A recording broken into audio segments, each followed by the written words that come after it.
Okay, good evening, everybody. We're just waiting for a few stragglers to join us. So I'm just going to put on a short video which shows off our lovely home at Sharpham.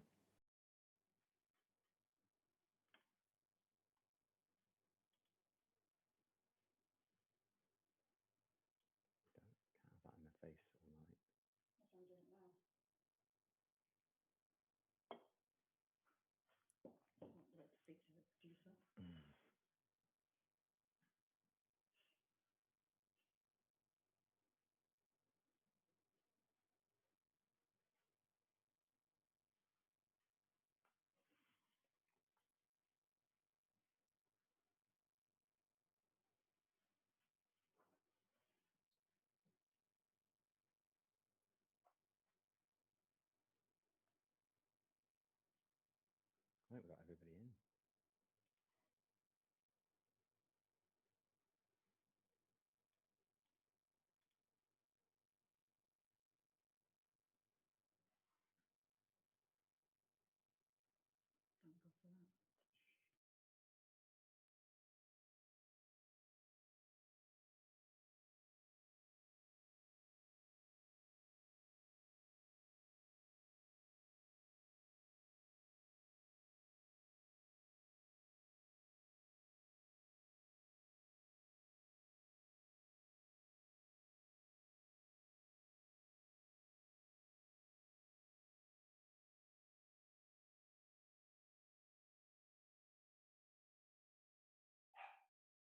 So tonight's event is a pleasure for us to do.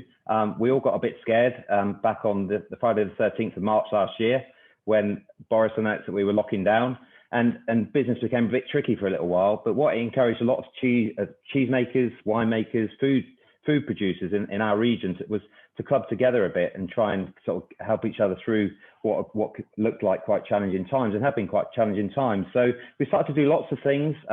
The wine and cheese businesses are separate businesses now, but we do a lot of work together. We started to do some online stuff. We then tapped up a few local cheesemakers, and some of their cheeses are included tonight, to see if they wanted to do some stuff together. And they said, yeah, why not?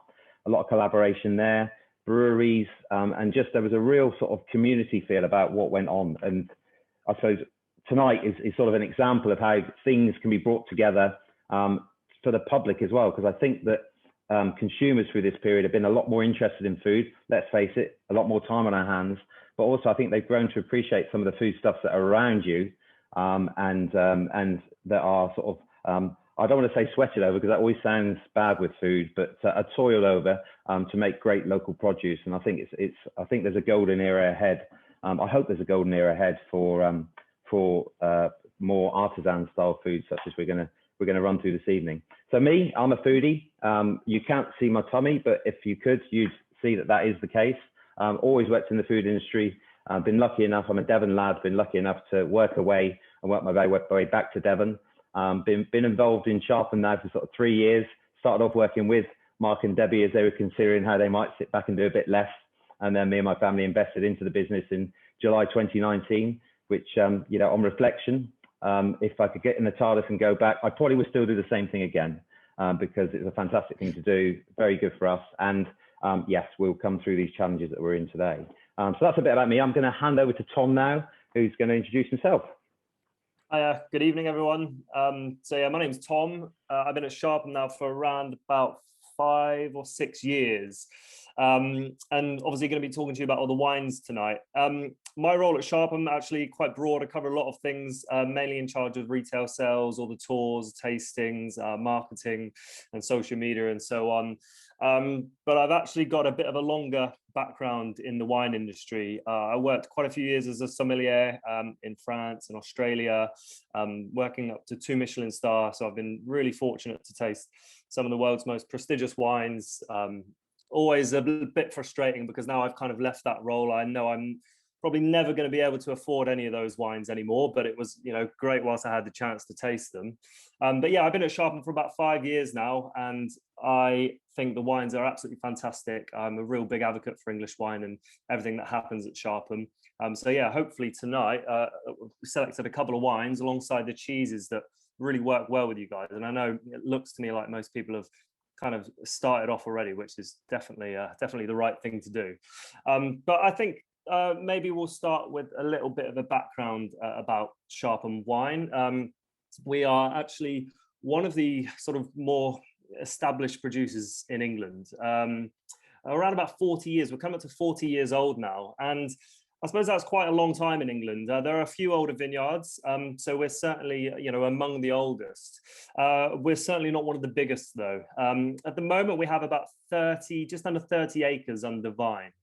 The whole Sharpham estate is 550 acres, so it's a small part of the Sharpham estate. Only 10 acres under vine on the Sharpham estate, and then we have a sister vineyard just downriver at Sandridge Barton, and we're currently going through a really exciting transition where we're going to be moving the whole winemaking operation to our Sandridge Barton vineyard site, where we have a little bit more space to grow because we've kind of struggled on the old site for the last few years. I said we're not the biggest producer in the world, in England even. We do actually only make around, I suppose, an average of 60 to 70,000 bottles a year. But I suppose what we've got to remember is, we're making wine in England. That means it's never easy. It's never straightforward. The climate is very challenging. Our climate is classed as marginal. So we can have huge fluctuations. If I think of a good example, 2017 was kind of an average year, I suppose. I think we produced somewhere around about 56,000 bottles. Then if people can cast their minds back to the summer of 2018, the World Cup summer, we had phenomenal weather conditions, really dry, high temperatures, loads of sunshine, and we doubled production and sort of hit max capacity at about 110,000 bottles that year. Our vineyards produced too much fruit than even we could cope with, so we had to sell some off to some bigger producers. And we've actually had 3 astonishing years in a row, 2018, 19 and 2020, and this is almost unheard of in England. We have numerous varieties planted. The original variety planted at Sharpham is called Madeleine Angevine, and we are tasting a Madeleine wine this evening. I can see a few people with the bottle of the Dark Valley Reserve in their hands.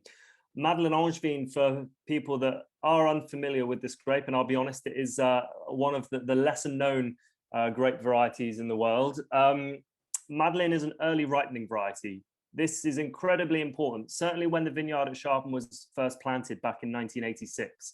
The climate, I'm sure many people are more than aware, the climate was quite different back then to what it is now. So having this early ripening variety really kind of helped to achieve the levels of ripeness that were needed in order to produce a good quality wine. Someone's cat's just sat right in front of the camera. So an early ripening variety is really vital. I think the amazing thing about Madeleine Angevine as well, it's a variety that originates in the Loire Valley. So any fans of Loire wines may take quite nicely to this one. It produces quite delicate, quite soft, fresh, very easy drinking wines. And here, the Dark Valley Reserve, there were kind of 2 main aims behind this wine. I think the first one was obviously to show off the great variety Madeleine Angevine, and then the second was really to kind of showcase this variety and how it takes to our unique climate in South Devon, and of course reflect the Dark Valley overall. We actually split the winemaking down into various different processes in order to make this wine. It's produced with Madeleine from both of our sites. We have Madeleine on both sites. Some of the oldest vines now are coming up to 40 years old. Some of the youngest are probably around about 8 or 10 years old now. And we harvest from various different parcels. We vinify, i.e. we ferment all of these wines ever so slightly separately. And in some cases, we'll use some natural yeasts that come in on the grape skins and sometimes some cultured yeast.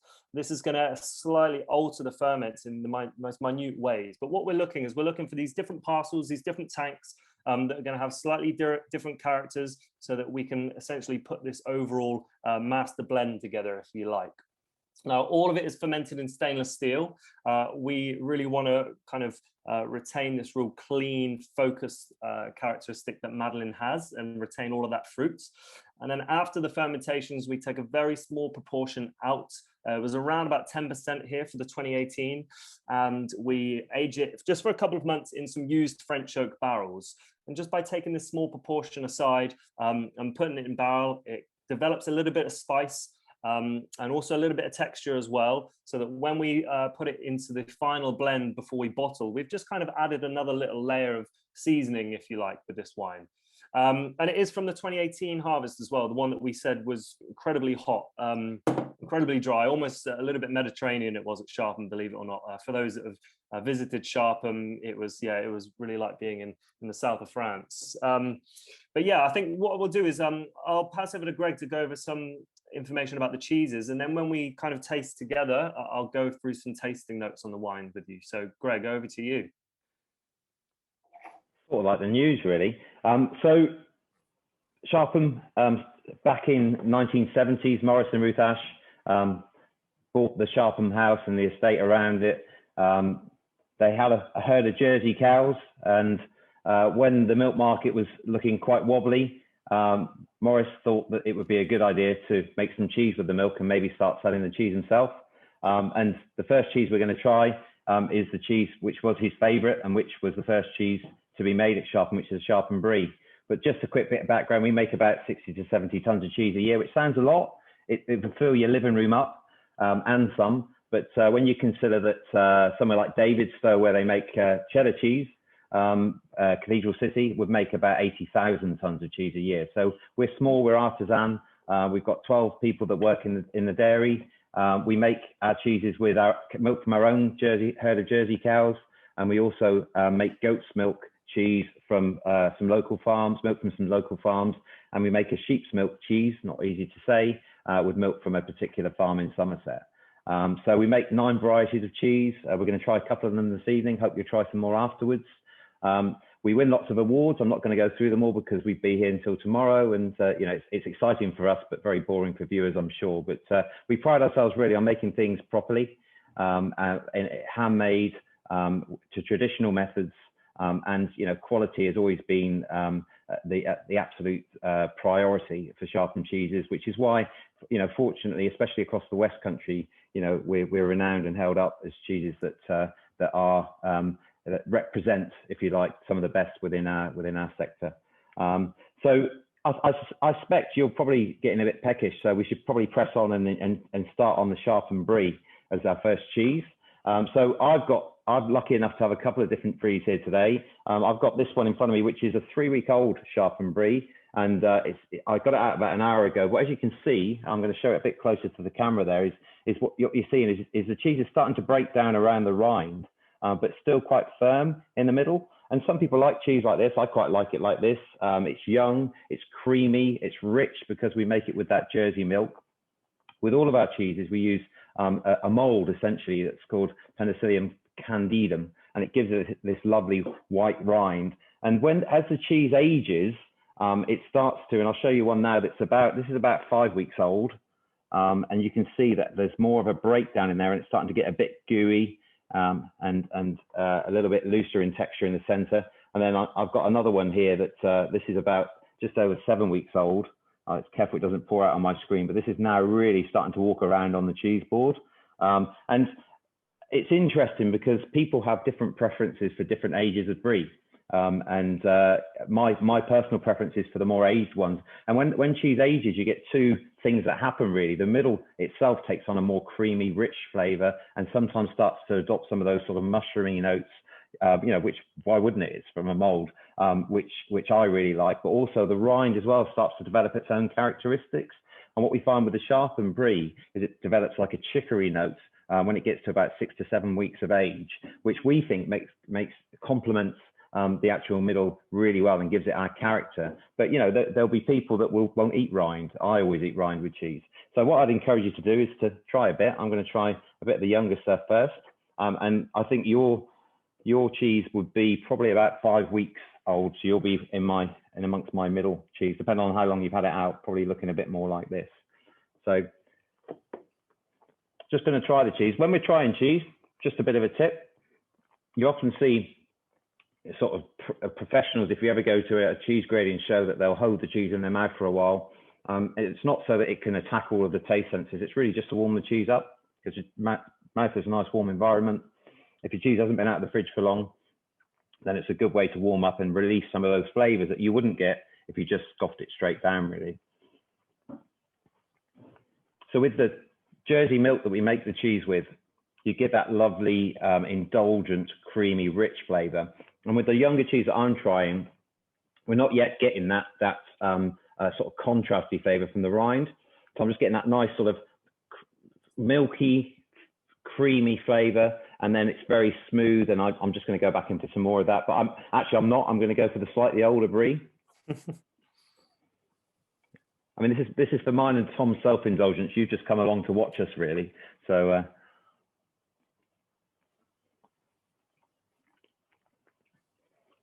So this is the cheese that I think is more of the age that you have there. And what I'm getting now is there's more texture in the cheese. It's more unctuous. It's more sticking to my teeth a little bit. And now I think, we've got a really nice, the actual rind itself is starting to shrink in terms of its involvement in the texture of the cheese, but it's not yet adopting those sort of chicory flavors that we'll get on the later cheese. So I think, what you've had selected for you is a sort of a good representation of the Sharpham Brie. I'm not going to taste the other one in front of you because that would be unfair, but perhaps maybe we should have a chat about how that might match with the wine, Tom. Yeah, so I suppose kind of reflecting how Greg went over a few things about tasting cheese. I'm sure everyone has seen wine tasters and so on swirl it in the glass, give it a little sniff, and then even sometimes make some awful slurping noise as well. Now, there's reasons behind these techniques. First thing, what you want to do by swirling it in the glass is you're going to kind of expose the wine to a little bit more oxygen. Now, bear in mind that this wine has been kind of kept up in this inert environment for however long, exposed to no oxygen. Now, the addition of oxygen is going to kind of unleash and almost kind of expose some of those aromas a little bit more. So a little swirl in the glass really kind of brings the wine to life. And then the most important thing for me is smelling the wine.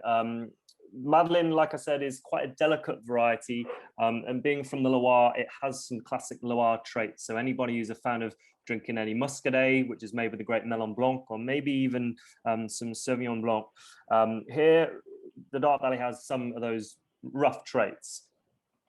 From the 2018 vintage, it's very ripe. For me, it has almost this kind of sour stone fruits, like peachy character to it. And it always sort of has this sort of delicate floral, slight elderflower character. And for me as well, almost a bit of pear drop as well. And there's this tiny soft touch of spice, almost like a sweet baking spice, which it picks up from the barrel, from its time in barrel. And then, of course, when you taste the wine, you're going to be looking for a few things. For me, number one is whether or not the wine is in balance. This means the acidity is in harmony with the alcohol, and if there was any texture and any sweetness. So balance is really key.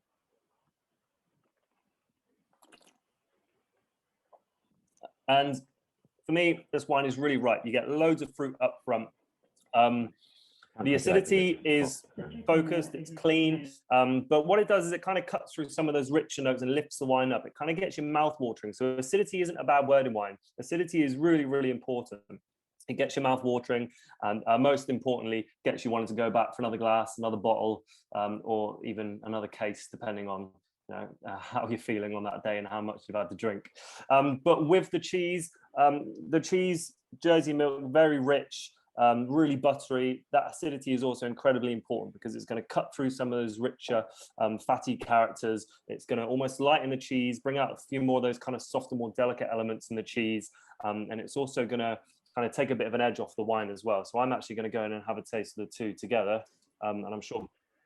What order, Tom? Because you're quite particular about this. If we're tasting wine and cheese together, what do we do? Well, obviously, me being from the wine background, I'm always going to analyze the wine first. So I'll always start on the wine, then I'll go into the cheese, and then I will taste the wine again, see how the wine tastes differently after the cheese, and then I'll just kind of go back and forth, because you've got to understand, just by kind of doing it in a certain order, the most important thing when tasting is to kind of explore and discover these things for yourself. A pairing that may work perfectly for me, I may have a higher tolerance to acidity, for example. So it's really important that you go back and forth and kind of taste for yourself. But yeah, from a wine background, I'm always going to go with the wine first. That's an interesting point on taste buds, is that not only are we, our taste buds are at their most sensitive when we're very young children, and we gradually kill them over time through all the abuse we give them. But also, you know, people will have different taste biases. And so whilst you might be with other people tonight that will taste something in there that you don't quite taste, it doesn't mean that they're thinking any differently. It just means literally that their taste buds are picking on different biases. There are such a thing, believe it or not, as super tasters. And these aren't tasters that wear their underpants on the outside. These are tasters that are extremely sensitive, and they're used in very clever laboratories for food tasting. And it's quite a lucrative income. But I think alcohol and cheese over many years has meant that that's not a career for me. So that's why we're here tonight. Good. So that's our first combination of Sharpham Brie with Dart Valley Reserve, all born in the Dart. What grows together goes together, as you say, Tom. What grows together goes together. And I think hopefully people can kind of see the pairing here. For me, the cheese kind of takes a little bit of the riper fruit off the wine and brings out some of those more delicate floral characteristics. And the wine just cuts straight through that rich cheese. And it's a good pairing because by lightening the cheese a little bit, it means you can just keep going back for more and more, and you're not going to get too full up too quick. So yeah, that's a good pairing to me. I've got to tell you two things. The cat loved the cheese, apparently, according to the chat. And also, we've got a super taster in the building. Well, not in our virtual building this evening. So, yeah, I'm sure they can tell us a bit more about what they sense from that tasting. So, and we've got a super duper taster as well, which is great. You know, we've done well tonight. So from there, we're going to move on. Tom, I think we're going to move on to my world. So anybody's got any questions on what we're doing so far, pop them in the chat and we'll try and answer them. And now I'm just going to move on and talk about our second cheese of the evening, which is our Ticklemore goat's cheese. And some people, when you talk about goat's cheese, will screw their face up and say, oh, not that Pinot goat's cheese. Last time I had some, I spat it out because I tried it in France. But the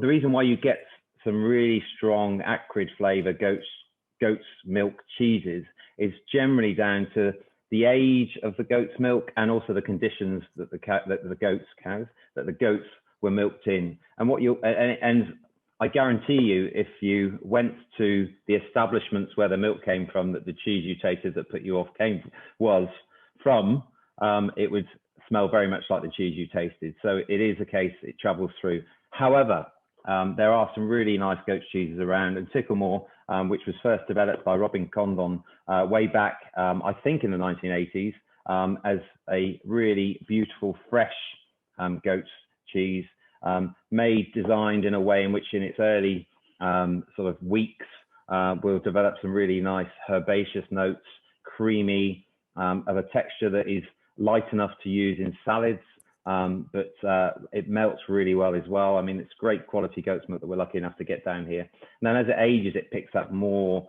floral notes, and that's what we're going to find out in a minute when we taste it with the wine. So we're going to actually taste so Ticklemore itself, named after the street in Totnes, which is where the cheese shop is, where the cheese was first sold, and actually was first made at Sharpham in the Ticklemore dairy, which is up the road where they make the blue cheeses we're going to try later. But what was discovered at some point was that actually making really white cheese in a place where you're making really blue cheese is not a good mix.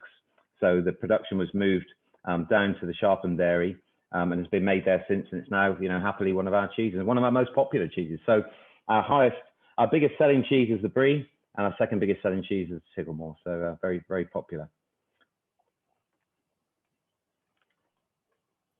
So we're going to try that with the Dart Valley Reserve, Tom, I think, aren't we?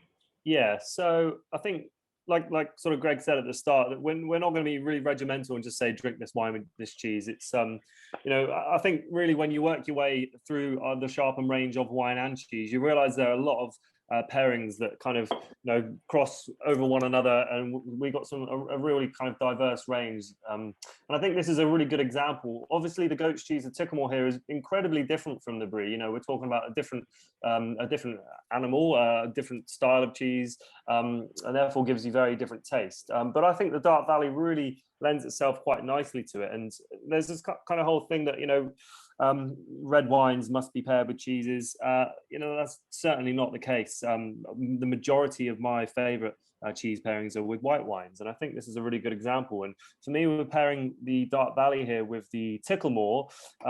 Unlike with the Brie, for me, it brings out more of the fruit in the wine, and you kind of get these riper, peachier flavors come through at the front of the palate. Your sweet receptors on your tongue are at the front of the palate. And for me, that's really kind of, lighting up at the moment. So yeah, I think really interesting. Hopefully people can see that there is a slight difference. And of course, you've got it all in front of you. So do work back and forth and see if you can notice a difference as well.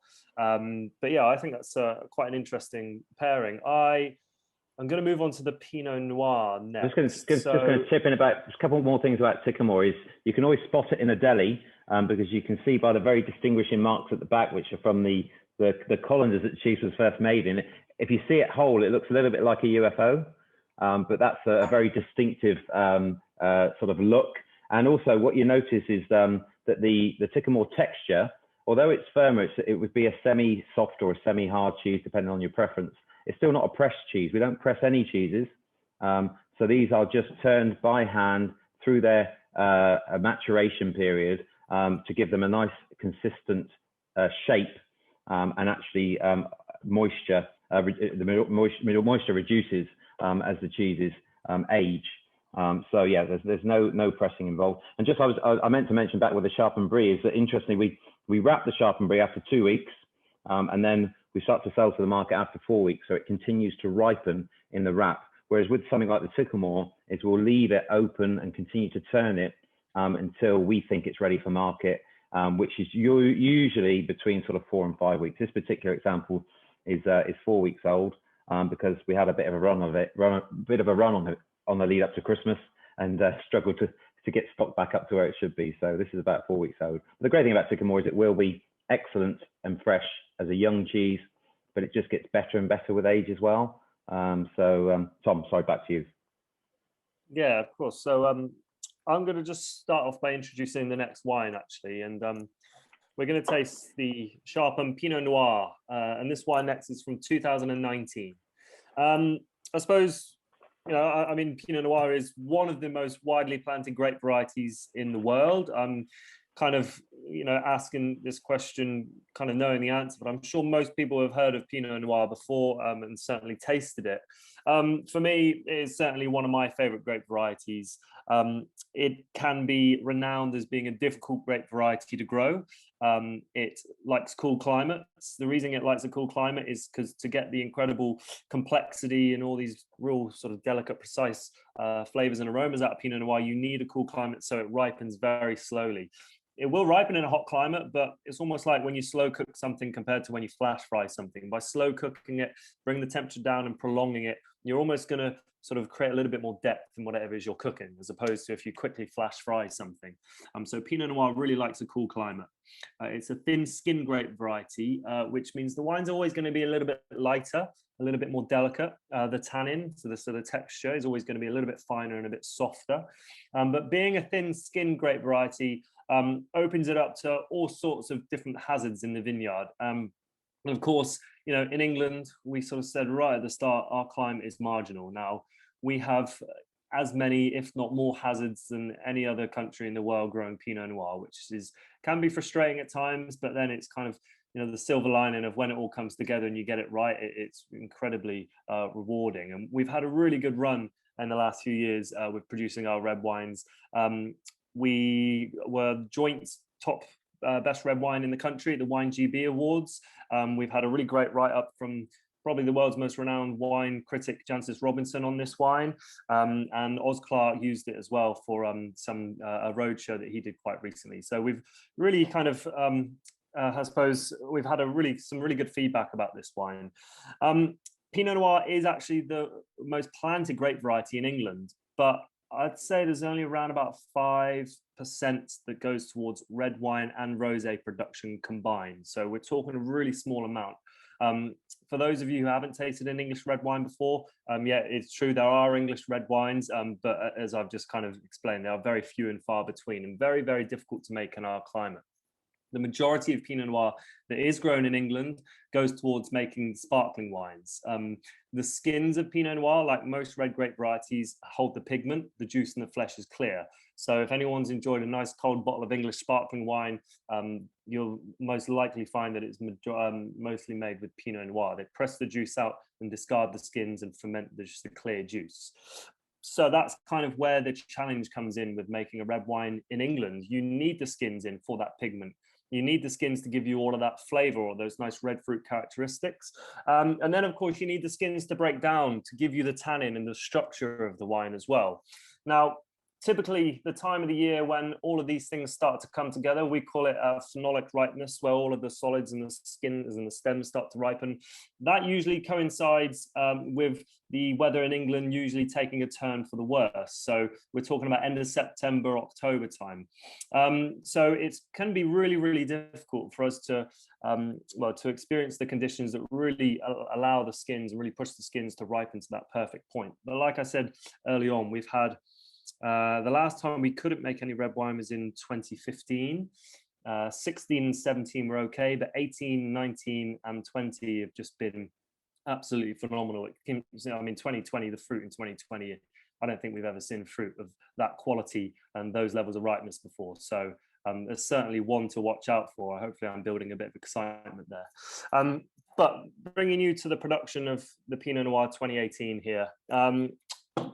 You have to take a lot of care in producing it, and you've got to be really mindful about many things in making red wine in England. We leave some of the grapes on the stems. By leaving some stems in, this can help to kind of give you a little bit more texture, a bit more tannin, and build the structure of the wine, which can be really important with such a delicate variety like Pinot Noir. But you also have to make sure that the stems are ripe, otherwise you're going to get these kind of green, quite naturally stemmy flavors. So there was around about 20 to 30% stem inclusion in this wine. Large proportions of the wine are then put through a machine called a crusher destemmer, which do exactly that. They destem the fruit, gently crush it a little bit, and then we leave the skins and the juice and the seeds and some stems as well to macerate. This was for around about 6 days. The first 3 to 4 days are a cold kind of ambient temperature, and then the fermentation start getting going. This was all spontaneous, all natural yeast that came in on the grape skins. As the fermentations start to tick away, they naturally produce heat, CO2, and warmth. As it starts to warm up, you can really get the breakdown of the skins and releasing all of the flavors. But this is when we have to be careful that we don't over extract. By leaving the grape skins in contact with the juice for too long, we're going to miss that sweet spot, if you like. So it spent a total of around about 6 to 8 days on the skins. Then what we do is we climb into the tanks and we do a nice traditional foot press, getting out all the juice, as much of the juice as we can. We take any of the grape skins left into the press and we drain out every last little drop of juice that we possibly can. And we usually tend to separate this. At this point, the majority of it is in stainless steel. For this year, it was in stainless steel. We also start to fill some old French oak barrels as well. And we use old barrels because brand new barrels, when they're made, they stand them up and build them over a fire, which toasts up the inside of the wood. This can be a little bit too intense and can kind of dominate delicate grape varieties like Pinot Noir. So we always use old French barrels. We have them ranging from about 5 years old, probably up to about 12 to 14 years old. And after we've got it in the barrels or tanks, we then put it through what's called a malolactic fermentation, which sounds very complicated, but basically it's quite simple. It's a transfer of acids. Malic acid, which is kind of a slightly harsher sort of green apple acid, that's not really going to work very well with a red wine. You want something a bit more soft and a bit more rounded. So we bring up the temperature. This encourages the development of a lactic bacteria, which essentially then turns the harsh malic acid into a softer lactic acid. Once it's gone through this process, we put all of it into oak barrels and then we mature it. And this wine was matured different times actually, between 3 and 6 months in the end. Then it was bottled. When was it bottled? This was probably bottled in June, my recollection. And the ones that people are drinking now are pretty much the last of that batch. We're going to move on to another 2019 batch quite soon. So I think actually, yeah, we sent the last load out. So it's quite a long process and quite a tricky process. But I'm going to let Greg introduce the next cheese, and then no, we're not doing a cheese now, Greg. We've done the cheese. What we're going to, I think you've won the knowledge off contest, Tom, because I feel really like that you've got far more depth of knowledge there than I can possibly ever have on cheese. But there was a question that popped up about how much cheese we make in the UK, and we make about 450,000 tons. So as you can tell from the fact that we make very little of that, but there's a lot made, and actually there's a lot made down here in the West Country, as I said earlier. David Stowe make the Cathedral City and a lot of cheddar, and actually Tor Valley as well in Devon. They make a hell of a lot of cheddar as well. So a fair percentage of that is made in Devon. But shockingly, we still bring in more cheese. We still import more cheese than we make. And yeah, I think that's something that we should address over time. There's now about just over 700 varieties of cheese in the UK, and that's grown significantly because not that anybody here will remember, but back in sort of war and post-war times, cheese variety, farmhouse cheese making was actually really stopped in order for sort of some really basic cheese type product to become part of the staple diet, and milk to be put to other uses. So we've grown, we're growing, more artisans coming out. And yeah, I think we need to increase consumption, because actually we as a consumer, we consume in the UK about 30 grams of cheese a day on average. I mean, we'll do about 300 grams tonight, but that's only half as much as the Italians and the French and the Greeks do. So if we can all collectively spread the word that we need to try and double our consumption, that would be most helpful. So I think next on the list of things to do there, Tom. Oh, there was a question. Sorry, there was a question about there was a question here about keeping cheese. What do you do at the end of shelf life? Do you keep it and keep eating it? I mean, there's a couple of things at play here. I mean, you know, the best before end dates are there for a reason. I mean, you know, there is. I personally, my personal is I will keep eating things until they don't look or taste very nice.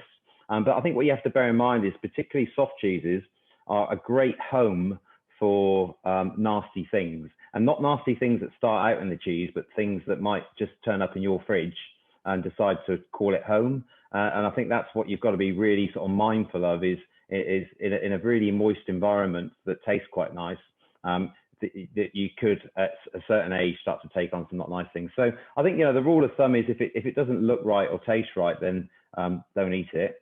You know, the standards of that we have to go through as a producer, which is a real battle because we want to retain some of those artisan natural flavors, but we also need to comply with legislation, and we want to make sure our food is safe. So it's a fine balance, but you know, you would certainly eat a meal or two off of the environment that Peter, who's tuned in tonight, make sure is kept clean. Yeah, I mean, I'm not going to give you a solid answer because this is being recorded, and I'll probably end up being sued or something. Don't want to be held to it. No, that's right. But I think there's a bit of common sense to be applied there somewhere. Right, Tom, sorry, what we're doing next on the list here, we've got, so we tasted the Ticklemore with the Pinot. That was on the list. Yeah, let's do that. So let's do that. A couple of real quick things about the Pinot. Usually gives you nice red fruit characteristics. Hopefully up front, people are going to be hit with these nice kind of little tart red currant, red berry flavors, some wild strawberry. There's a little bit of spice from the barrel there. And you're going to get the tannin, which is fine and soft because of those thin skins. And it works really nicely with the goat's cheese. For me, it really brings out that sort of little red currant, red berry flavor right up front. And yeah, I think again, kind of like with the Dark Valley, it cuts through the cheeses, cuts through the cheese really nicely. The tannin is just going to completely melt away, and it's going to almost kind of lighten up the palate a little bit as well. What you get as well is so this is I mean, we do this a lot to practice it. So what you get is a really nice combination of the cheeses and the wines on their own, but when you bring them together, they deliver some different flavors. And what I get from that Pinot adding to is the freshness, like you say, but I get a slight nuttiness from the cheese that wasn't there before. But that's, again, you know, perhaps it's down to my palate, but I think that's what's nice about doing this regularly. Which Tom and I can quite often be found at sort of 11 a.m. just trying something out. What matches wine and cheese most days? It's like our breakfast, really, Tom, isn't it? Yeah, tough job. It's a tough gig. I've got a couple of questions about wine here, just I'll fire off quick. A wine aerator. when you're cracking a wine straight out of the bottle, like I said at the start, by aerating in the glass, it's going to unleash some of those flavors. So for me, if it's a young wine, yeah, there's no harm in sticking it in a decanter or pouring it through an aerator, or you can just sit there and give your wrists a bit of extra work with a swirl. And I've also got one about sulfites, which is a real kind of tricky subject, but I'm going to sum it up in a nutshell what my views are. Sulfites are essentially a preservative. They can be used very sparingly, or they can be used in a somewhat more of a clumsy manner, regardless of whether you use them, of how much you use. If you use the tiniest amount or a larger amount, you have to write it on the bottle. But sulfites are actually naturally occurring in the wine production, winemaking anyway. At Sharpham, we're a very small vineyard, a very small winery. This means that we can really keep on top of all of the ferments throughout every stage and the development of the wine. This means that we don't have to stick a load of sulfites in to ensure that the wine is going to be as it is by the time we get back around to it again. So we use the most minute amount, and we've been doing tastings in the last week where we've been working out how we can use even less, and we've just released two where we've added none. We've just released one wine where we've added none at all. So it's not the end of the world. A fruit salad that you buy from Tesco that's been cut up will have something like 150 times more sulfites in. Oven chips will have massive amounts more in it than even your cheapest bottle of Blossom Hill. No offense. This is quite interesting, isn't it? Because here we're tasting an English red wine and an English goat's cheese, which, a couple of decades ago would not be heard of, would it? But, they're both, I mean, I am biased, but they're both really great and brilliant together. Questions come up in the chat about, can you freeze cheese? I do it all the time. That's your answer to not letting it get beyond its BBE date, is stick it in the freezer. It'll come back as something that's maybe a little bit different in texture, maybe a little bit different in flavor, but perfectly edible. So never be afraid of sticking your cheese in the freezer. Good. Okay. No other questions. So it's. Oh, hold on. Tom? There's one for you here.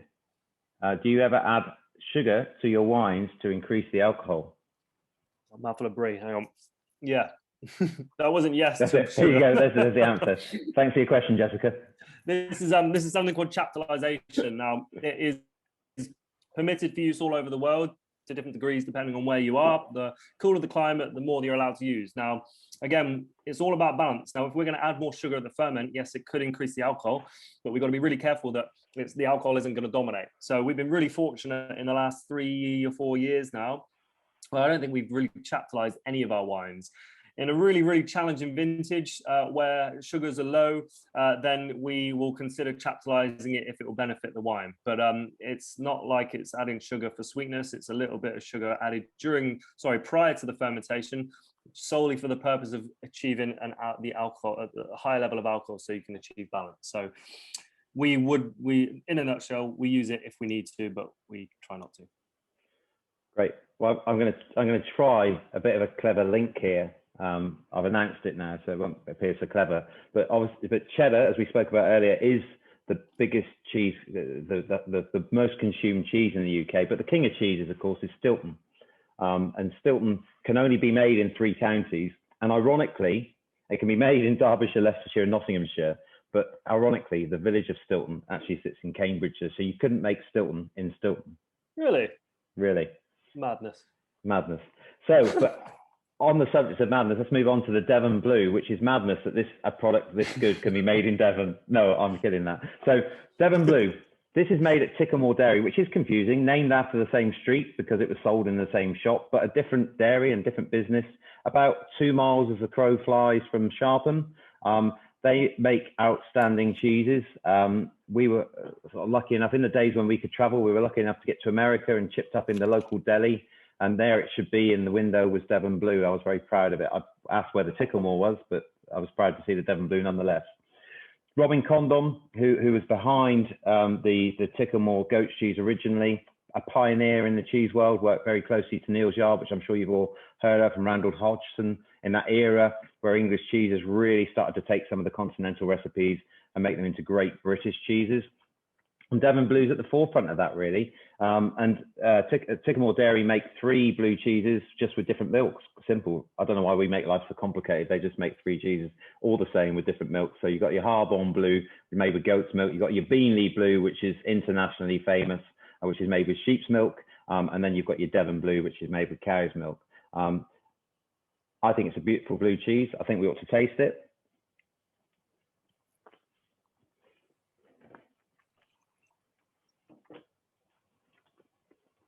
And that's it on its own. See, I had some Devon Blue at the weekend that was there in my fridge for quite a few weeks, which knocks you out. It's got far more of those appley, farmy flavors in it. And it's lovely as that cheese, but this is also, even though it probably is about 4 weeks, well, no, maybe about 3 weeks younger, it's got a really lovely flavor. It would stand up, I think, against any blue cheese. Balanced, slightly sharp, great texture, and I think that it's a cheese that is relatively unknown and has great potential. But Ticklemore Dairy like us, have got a finite capacity they can make, so get it while you can. So let's taste it with some wines, Tom. So are we trying this with both wines? What are we going to do? I'm going back and forth here because last time we did a tasting, everyone seemed to really like it with the Pinot Noir. I actually, personally, I'm not sure if it works for me with the Pinot Noir. I really like it with the Dark Valley. The cheese, the Devon Blue, has that really nice kind of saltiness to it, and obviously the creaminess of the milk as well. For me, with the Dark Valley, it kind of knocks some of that saltiness away. Whereas with the Pinot Noir, for me, I almost get a slight bit of bitterness on the finish. Now, I was actually in the minority last time. Greg and I did these on a virtual tasting, and everyone seemed to really like that. So this, I'm hoping, is going to be one that will kind of split the crowd a little bit. I think, Greg, last time you preferred the Pinot Noir with it. But yeah, this is really one that I think comes down to people's subjective tastes. I'm like the Dark Valley with this one tonight. That it turns it from being a bit sharp to giving you almost like a beefy flavour, doesn't it? With the cheese. Yeah. No, and in a good way, not in a I think that works really well. We've done this in a sampling before, and it's quite interesting if you happen to have a can of Guinness around. Put some blue cheese in your mouth, and then follow it with some stout. Then it gives you, if you just imagine, it gives you a real velvety chocolate flavour that you don't expect. So it's something to try. We haven't got any stout this evening, but there's one for later. But no, I think that works really well, Tom. Actually, I might even have a mind change. I haven't tried it with the Pinot yet, though. So, I mean, going back to what we were talking about earlier about balance, for me, the Pinot Noir with the Devon Blue, it doesn't not work, but the balance isn't quite there. Whereas for me, the balance of the Dark Valley, they really kind of sit nice and sort of harmoniously together. So yeah, I mean, it'd be interesting for people to see what people in the comments section, which one they're leaning towards tonight. We've got someone already saying that they prefer, David Mark saying that they prefer the red with the blue. So yeah, I completely expect this one to split the crowds a little bit. Someone else better with the white. There we go. We've got 50-50s tonight. Going crazy in the chat now. That's good. We like a controversial pairing, don't we, Greg? Get people thinking. Well, I've got to say, I mean, that DVR, that little flirtation with DVR, so I'm happy for a minute. I've just gone back to the Pinot Noir. And I think soap with the Pinot Noir would be lovely, but I am preferring that blue cheese with the Pinot Noir. So I'm just looking through the questions. the Devon Blue threw our 7-year-old backwards. I didn't give a health and safety warning before this, but I feel as if I should have done now. Someone's cracked the Coburn, someone's on the port. There was something in here. Cider and blue. Someone's a step ahead. Well, yeah, they are. They read my agenda. Can they see it? It's been leaked. So interesting. I mean, I suppose interestingly about blue cheeses. So whereas we use Penicillium candidum, blue cheeses would typically use Penicillium roqueforte, which is where Roquefort gets its name from. And actually, Beanley Blue is based very much on a Roquefort recipe. And then the way in which the mold grows into the cheese is the cheese will be formed in a cylinder.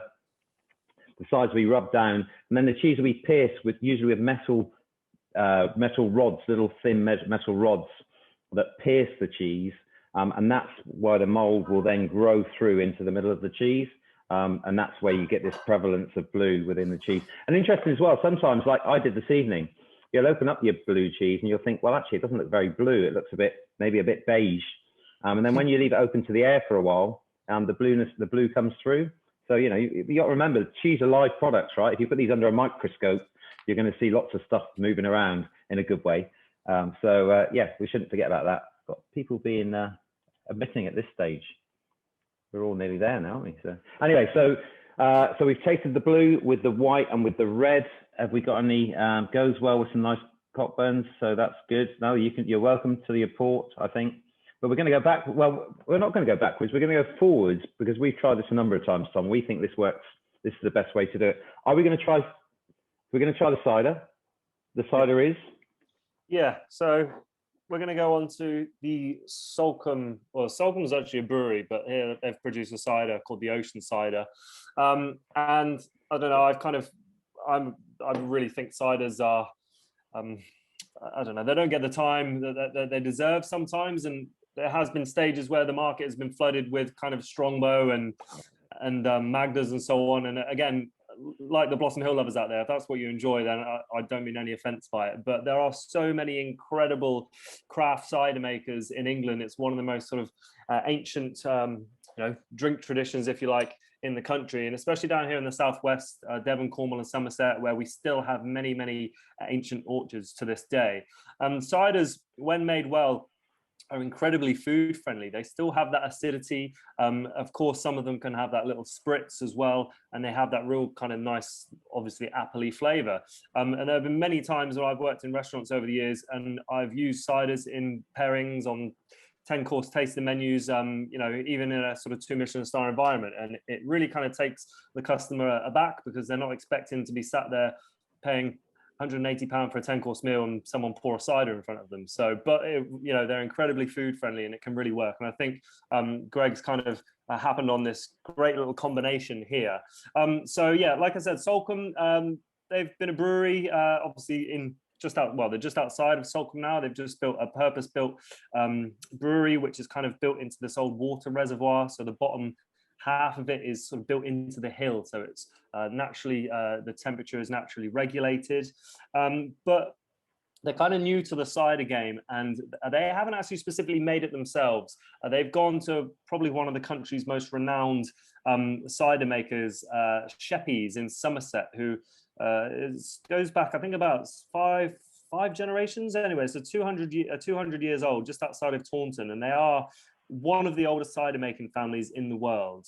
They produce numerous ciders from different varieties of apples, and Salcombe here have just worked with them to kind of create this cider that I think, after chatting to the guys at Salcombe, they wanted this to be, you're on the quay in the summer, and it's really crisp, really fresh, and yeah, I think hopefully everyone's going to be able to see that from tasting it. Numerous different varieties in this, and naturally you're going to get these sort of crunchy green and cooking apple characteristics and that nice little spritz, and it's a medium dry cider as well. And we're going to pair it with the Quickes, Greg.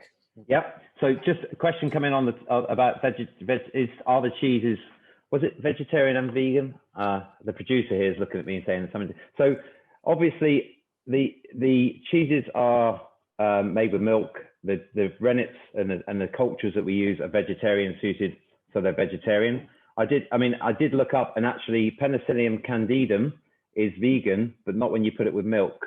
So evidently that's not going to go down very well. But all the cheeses are vegetarian. But interestingly, as we come on to the Quickes, is what's fantastic about Quicke's cheese is its traditional cheddar. And I think what you can hopefully see is you get a traditional rind, because these are made in 27 kilo cylinders.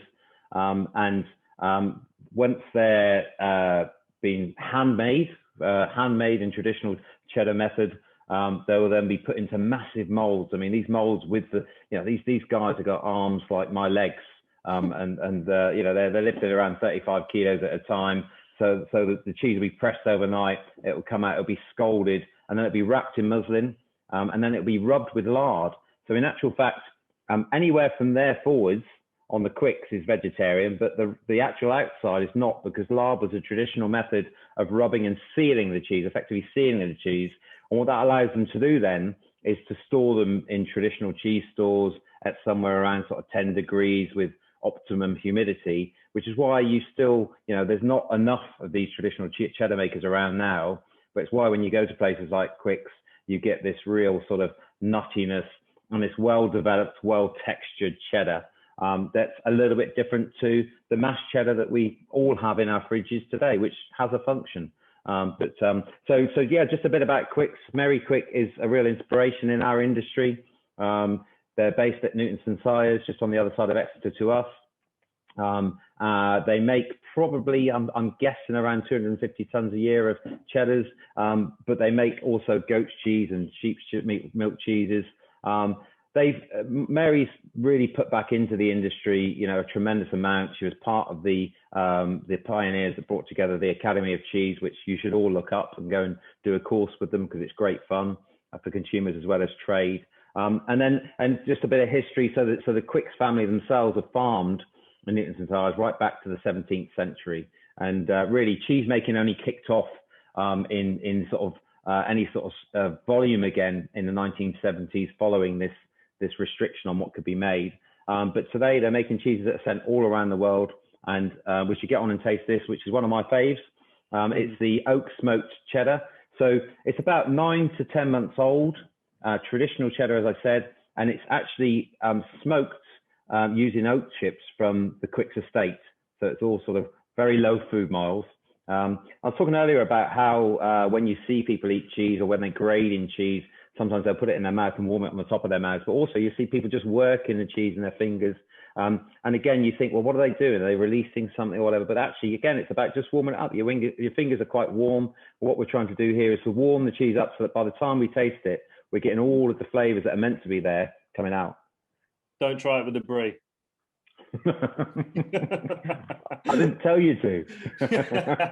I made that mistake. Oh, you mean your finger thing? Yeah. Oh, Tom. Yeah, no, not the wine, not the cider. You've embarrassed yourself in front of all these people now. So yeah, what you're getting, lovely breakdown in cheddar, in texture. I mean, what you'll get with a traditional cheddar is a slow release of flavor. A lot of cheeses you get now, some that I quite like, as soon as you eat them, will give you an instant hit of flavor. That's what we want. We're very impatient as consumers these days. And so they use a lot of modern adjuncts, we call them, but when the cheese in the cheese making process, they'll put these adjuncts in, which are quite natural, and they'll develop these flavors that hit you as soon as you bite into the cheese, and they'll give you these crystals, which are calcium lactate, which is what we crave, and then you want to eat some more. But with a traditionally made cheddar, the flavor is going to build, and I think just with the oat chips, it really complements it nicely. And as if we're all sort of been out on a day's haymaking, who would have thought? And you've sort of just finished, you're tired, you're fatigued. What could be better than a bit of cider and some nice traditional smoked cheddar? Yeah, I mean, I don't think for me this kind of pairing doesn't need a kind of a waffly, winey spiel. It's just really good flavors and cheese with a crisp, fresh cider. I kind of I spend the whole of these tastings waiting for this pairing at the end, because it is just one of my favorite things. So yeah, hopefully everyone's really enjoying this combination as much as I am. I can see a few people in the comments liking it. So yeah, give ciders a chance. There are many real kind of small cider makers nationally all over the country, actually. So there's a real kind of boom for really good cider making at the moment. And obviously we're masters at cheddar in England. So yeah, we've got it all on our doorstep. I think as well, cider is going to make its way to being served beyond, when I was a child, we'd buy 2 litres of it and get absolutely hammered. But, now it's making its way. It's a very it's a lower alcohol option to have as a table drink, isn't it? Something you might pour around the table, with your wine. I'm not going to say instead of wine, but with your wine. And I think that's what I like about this Salcombe Ocean cider is it's not overly anything. It's just so really well balanced that you could it's beautiful with food, which is where it works so well here. So cheers. You can sink it. Let's put it. Let's be blunt here. Summer Beer Garden Lush. I like that. I think that's a brand of cider coming up. Sharpham Summer Beer Garden. So I suppose we've got to the end of our tasting. We've feel free to graze and go back over, but I suppose if you want to challenge us with a few more questions in the chat, we're quite happy to take a bit of that. We can waffle on for a bit. Got a few more cheesy facts if I can waffle on with those where you're thinking about the questions. The first cheese made in the UK was Cheshire, and that's still one of the more popular cheeses today. But so it wasn't Cheddar as many would think. A session cider, so we can tell what Madeline's going to do now. I think she's going to get on with the session. So just from our perspective, we're sort of now all waiting as everybody is for what might happen on Monday in terms of the next steps for lockdown and how things might be gradually released. But we've got quite a lot of local people here. Tom leads some brilliant tours of the winery or the vineyard at Sharpham, and as he talked earlier about the winery, and we've got some new cheese ideas for this year that are going to come to life. And you're very welcome to come and see what we do in terms of cheese making down there. But we're hoping that we might be open for business from Easter. And the advantage we have at Sharpham is there's a lot of outdoor space. There's a lot of space to start with, so you can stay at 1 meter, 2 meters, wherever we're told we need to be. And you can come along and enjoy walking around the vineyard and enjoying the wine and cheeses, and having a bit of a walk while you're there as well. So we hope that from this, we'll get some people coming to visit us. We're also planning to do some more of these events as well. We've got another one lined up in a month's time, and we're bringing in our friends from Good Game, who make some beautiful charcuterie. So we're calling it our Devon Terranian session. And so you won't be able to get away this year. We know that, don't we? So we're going to have some continental style cheeses and some continental style wines with some continental style meats. So we'll welcome you along to that again. So what have we got popping up here? So I've got one for you, Greg. Cheese recipes on the subject of cheese. Yeah. What about them? They're great on toast. Have you got any good recipes with the Sharpham cheeses? Well, thank you, Tom. If you go to the Sharpham Cheese website, which is sharphamcheese.co.uk, then there's some lovely recipes on there. I mean, as somebody said earlier, I'm gonna name check her because I think it was a very good recommendation. I've got to go scroll right up it. There's a lot of yapping going on, but there was a recommendation that Ticklemore works really well in salads as an alternative to feta. Was it Jessica? I don't know. It was somebody in there at some point. Anyway, it's too much in there. But yes, so we've got some lovely recipes on there. We've been working with some local chefs. Again, I mean, another great thing about lockdown is that food people generally, have got together. So people like Simon Holston down at the Elephant, we've been working very closely with him. He's got a recipe up on our site now. People like Tom down at the Salutations, local to us in Topsham. He's produced a beautiful recipe with scallops using our new cheese that we launched last year, which is rustic, with dulse and sea lettuce. So he's done some recipe of that. But yeah, go and have a look at the website, and for sure you'll find something there that you like. What else have we got here? I've got a couple of wine ones I'm going to wrap up. Oh no, we got one here, Tom. I've got to take this one on now. I've got to take it on the chin. So from Monica, do you realise you were on TV last night? Julia Bradbury, Devon Walk Show. Well, Monica, yes. I thought I was going to be a lot more on TV because Julia came into our dairy, helped to maybe even made some of the cheese that you're eating this evening, and tasted and loved our cheeses. But unfortunately, all you saw on there was my ugly mug. But she did talk about the wines quite well, Tom. Yeah, we had quite a good little section on that last night. I've got a couple of questions I'm just going to quickly answer about the wine. Sparkling Pink, yeah, we're making some. We sold out the last batch because it won a pretty decent international award. So the next lot is just taking a little bit more time. A sparkling wine you can't release until everything is completely perfect. Old Walls Vineyard, I've not been there and tasted the wines, so I recommend, if you've got an English vineyard anywhere near you, to go there yourself, support the industry and make up your own wines. And someone asked about supermarket wine, which I thought was a really good question. For me personally, I mean, supermarkets, however many thousands there are across the country, all of the shelves have to be exactly the same. Therefore, the volume of wine produced has to be incredibly large. So I think you're always kind of limited with what you're going to get in a supermarket. So I would 100% say, if you have any local wine merchants, or even online shopping these days, you can pay kind of a similar price to what you would pay for an upper end supermarket wine and almost triple your quality. So certainly a case of supporting the local wine merchants and online retailers. They're really going to know, really going to have a real sort of good depth of knowledge, and this goes for cheese as well. You can certainly get some real good buys and some kind of little treats in supermarkets, but I'm always one for supporting the smaller merchants. And finally, someone's asked about our relocation.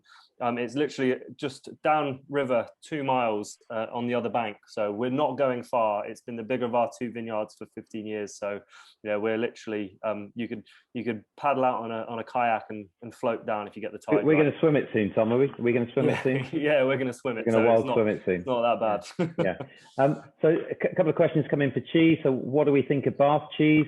I'm assuming that you don't take cheese and put it into your bath. I think you're talking about the Bath Cheese Company. But it's very nice. Our artisan makers, like we are, we prefer ours. We hope that you would prefer ours, but they're very good, do a nice job. Tom, one for you. What do you think of Old Walls, Bishop Stainton? Yeah, I answered that one. I've actually not tasted their wines or not had a chance to visit there. So yeah, if you're local, go in, see what they're all about, and report back.